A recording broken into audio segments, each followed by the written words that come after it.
Everybody's always looking for a reason to quit. And this keeps playing over in my mind this morning for whatever reason. But people will literally spend their entire life just looking for all the reasons as to why things won't work. And that is mostly in part because that's what our brain is designed to do. It's not designed to thrive, it's designed to survive. And that is by keeping you in the most consistent state possible, even if you consciously hate where you're at. At a primitive unconscious level, you're fed, you got water, you've got calories in reserve, energy conservation. That's exactly what your brain is looking for in that unconscious level. And so anything and everything that's going to deviate from that consistent baseline is going to be considered as a threat to the brain because it doesn't know what X, Y, or Z may bring. So even though you may consciously know working out will be a great thing for you physically and your emotional stability and you look better, get a mate and all that stuff, your brain at the unconscious level doesn't think at all. It just operates in an unconscious way. That's why it's the unconscious. And so therefore, we just walk around all day long coming up with excuses and reasons to why things won't work. And I think back to this time in selection, and really many times throughout the MARSOC selection process, ITC, the individual training course, hell, even times on deployment and in missions, where you start to look for things that would be a socially acceptable justification for as to why you can't do it anymore. And the big thing in selection was injury. So nobody ever wants to quit because that's like this social disdain, right? Plus you'll never get invited back. But if I get injured, then that's the socially acceptable reason. Hey man, I got medically dropped. I was forced to quit. Nothing on my part. I was doing everything that I could have done. I'm as tough as can be. But because my knee blew out, well, I just had to follow the orders of the doctor at that point. And maybe you got an invite back and didn't take it because your knee was just so jacked up you couldn't do it again. Or maybe you didn't get an invite back. Regardless of the reason why, is that in the middle of these runs and these rucks, we're just constantly just scanning at a rapid cycle. Just like, what's all the reasons I'd quit? Will my shoulder? Will my knee? Will my ankle? Will my foot? Will my head? Will my back? Will my neck? All these different reasons are literally cycling through our brain at just this rapid rate of speed as to what are all the system checks that I could find some sort of an error and say, bam, that's it. Oh, hey, doc, yeah, maybe check that knee out. And then what do you know? I get medically dropped, socially acceptable reason. Stop looking for reasons to quit. It's why you probably don't like your life. It's probably why you're so dissatisfied with the quality of your existence, is because you're always looking for reasons to quit. You need to learn how to reframe things and to just say, instead of, man, this hurts or that hurts, or I don't feel like doing this X, Y, or Z, reframe it. And you have to actually put time and thought into this, guys. It doesn't just happen because you decide, I want to reframe it. So I'm going to reframe it and say, well, I know it's going to be good for me.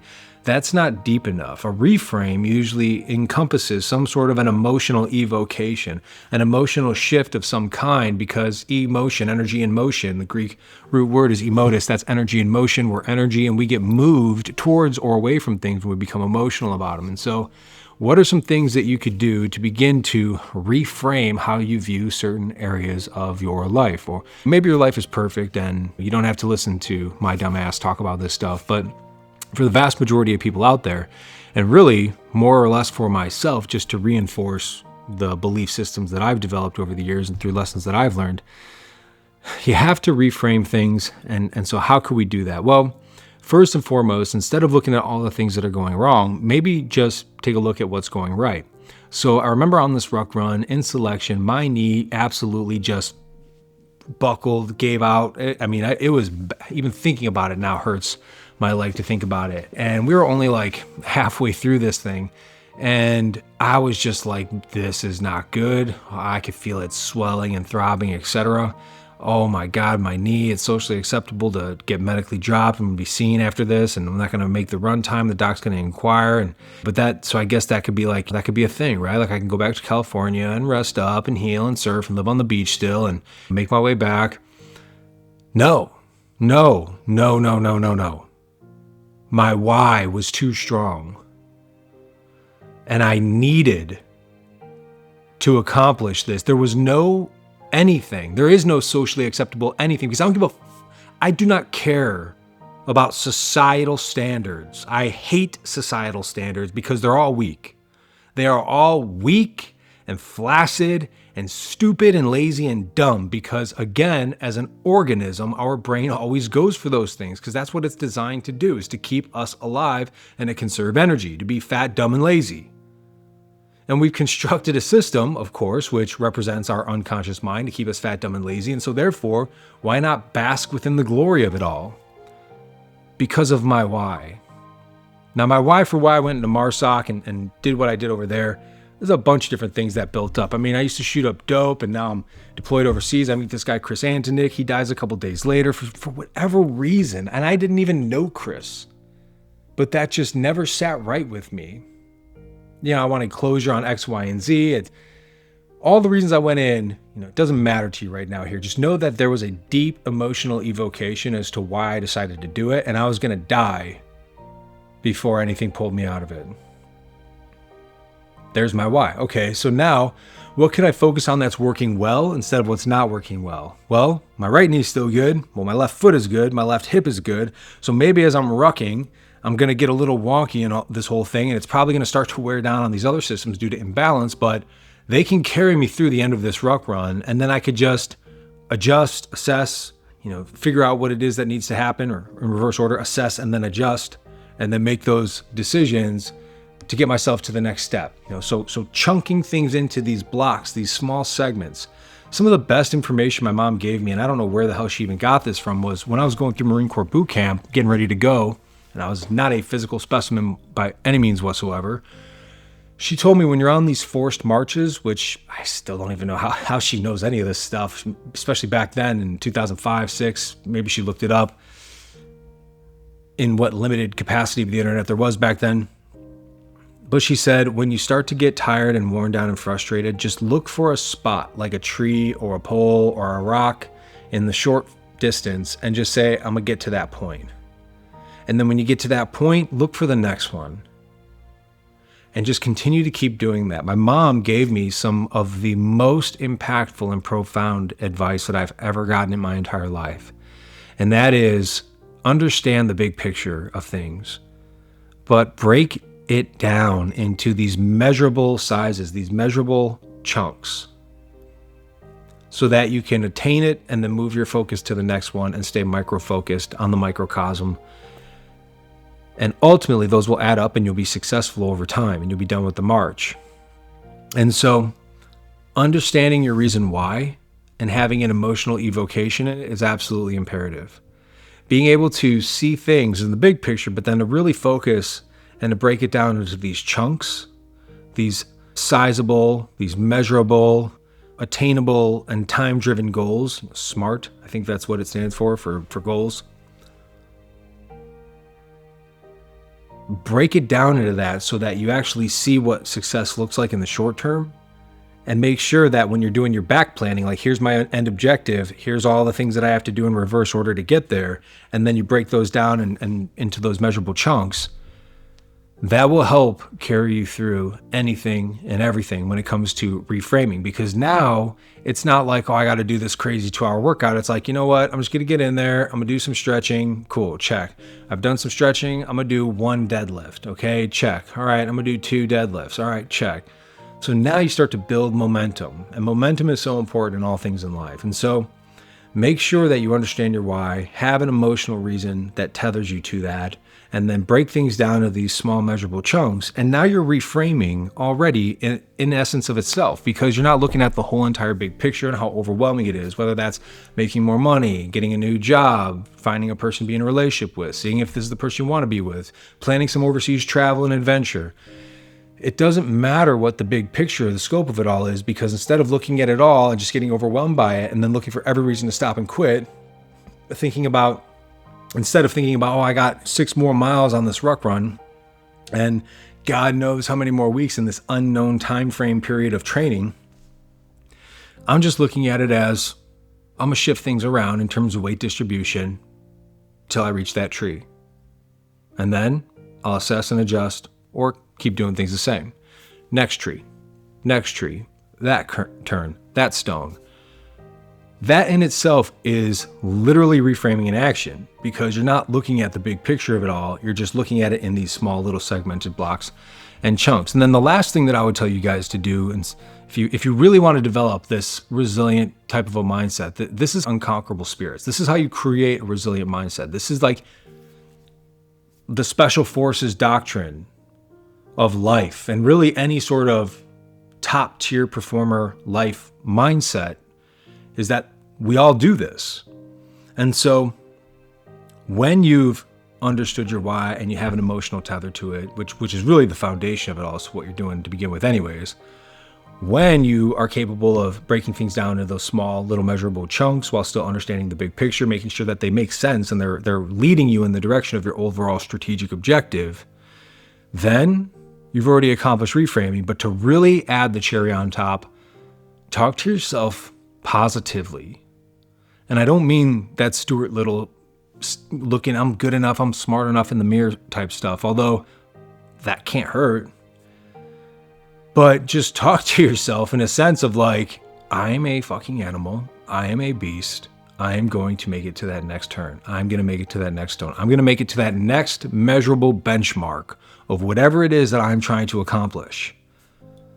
When you talk to yourself like that while going through adversity, man, the power that you are cultivating within yourself, the emotional, the mental, the physical, the psychological resilience that you are just cast iron, stone clad, absolute 100% molding together, is what makes you undeniable. Because through the adversity and the physiological changes that are taking place in your body, you are solidifying the neural connections in your brain that will ultimately default, when you do it enough times, it will default your thought process to, instead of scanning for all the reasons as to why you can quit, which is your current default, that's the solidified neural network in your brain, it will get restructured and neuroplasticity will take place and neural pruning will take place so that the new highway, the new pathway that gets solidified in your brain when you face adversity and those physiological, those endocrine, neurochemical, neurobiological changes are taking place within your body when you're going through hardship, it's going to trigger something in your brain. And instead of it saying, well, all the reasons that I could socially quit, the social acceptably reasons as to why I could stop doing this, it's going to default to, I'm a fucking beast. And nothing is going to stop me. Except death itself. But the truth of that is, dependent upon what your mission in life is and what it is that you're attempting to attain, death itself sometimes can't even stop you. And I'll give you one last story on this topic. Over the summer, I was traveling with what God has blessed me with. I mean, just such an amazing man and mentor. Somebody who, when you look at us on paper, I don't think you could create two polar opposites of existences. One is this West Point graduate who grew up in crazy, horrible, dirt poor circumstances, abusive father, alcoholism, and all this crazy stuff floating around Canada, escaped into the United States when they were a child. And he's an older gentleman than me, so we're talking about 50s and 60s and stuff like that. Makes it into West Point, becomes an Army officer, helicopter pilot, does some really amazing things as a helicopter pilot, gets out, starts a leadership company, runs his leadership group where he's got people who train NASA astronauts and 4-star, 3-star generals and just major combatant commanders and literal astronauts and other inventors. Like the staff and the board of the people whom he manages is so profound. I just am so blessed to be a part of this group. It's called All American Leadership. And then you got me, former drug addict, knuckle dragging Marine, enlisted, am who I am now. Just completely different opposite ends of the spectrum. But man, we ended up having so much actually in common. And it's so funny how life can do that. We're two people. We are so much closer alike than what we think we are, ladies and gentlemen. from all walks of life. It's just, we could find so much more in common if we actually talk to one another. So him and I are driving for, I think it was like 12 hours straight from California up into Wyoming, and we were doing this to go on a week-long hiking adventure, no electronics, nothing, deep into the mountains of the Rockies. And he's telling me about this dream that he had and how he's fighting off these forces that to him are representative of the way that the world is going, and just negative things and negative belief systems and people tearing each other down and all this stuff, and how he wants to be this, like, this spearhead of this beacon of light and hope, and bring this to the companies and the organizations that he works with and that we work with and that we do leadership training for. But he told me that he was so afraid. And I was curious as to why. So, why are you afraid when you're telling me about all this stuff? And I'm seeing what he's doing, and it's great stuff. He goes, because Joe, in my dream, it's a battle. And in the midst of the battle, I wake up. In the midst of the battle, this thing that I've spent my life accruing and accumulating and building up to, the pinnacle of it all, I lose. And I'm struck down. And I'm killed. The forces were surrounding and encroaching on us, and everybody who's still there behind him, he's the commander, the leader. And they're putting up this great valiant fight, much like the Spartans in 300, against these overwhelming and crazy odds. And he tells me that it ends with him dying, and they lose the battle. And he's not so sure if good triumphs over evil. And this is something that he's been thinking about for quite some time. It's a recurring dream that he's had. And for being in the position that he's in as what I consider a life mentor and a friend, even though he himself would probably not consider himself that for me, a mentor, but a friend, most definitely.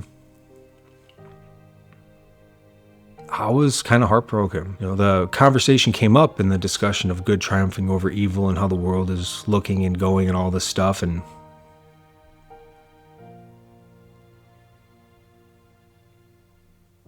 if somebody as emotionally and physically and spiritually resilient as this guy is losing his faith, what does that mean for somebody like me? And I thought about this, and we're in the mountains and we're hiking, and a few days go by, and him and I both get up very early, and we were always the first ones up, working on the campfire and boiling some water for some coffee and looking up at this amazing star-splattered, galaxy-dusted sky.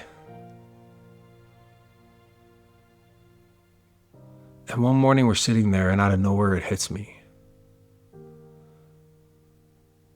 And I go, Rob, I've been thinking about what you said about your dream. It's the first time I brought it up since he mentioned it. You could tell there was a strike of vulnerability in his voice when he turned to me, and he goes, really? Well, what about it? And I said to him, in your dream, you may get struck down, and you very well may die fighting this good fight.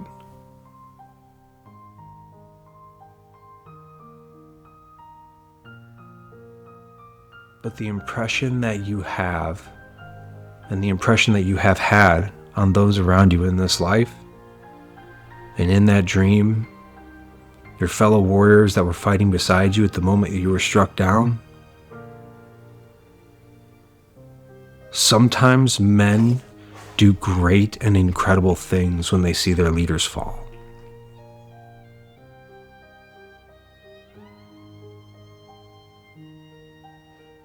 And in the end, isn't that really what you have to be willing to do anyways, as a leader? Is to be willing to gift your fellow men the greatest gift that can ever be given to another. To to lay down one's life for a friend.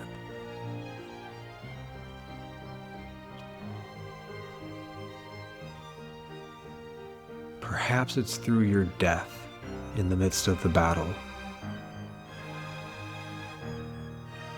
that ignites the spirit of those around you,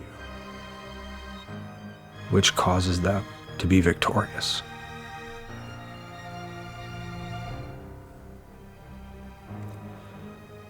That's the type of power that we all yield inside of us. When we can learn to adjust our frame and look for all the reasons as to why we should keep going. Look for all the reasons as to why things are working, as opposed to the opposite.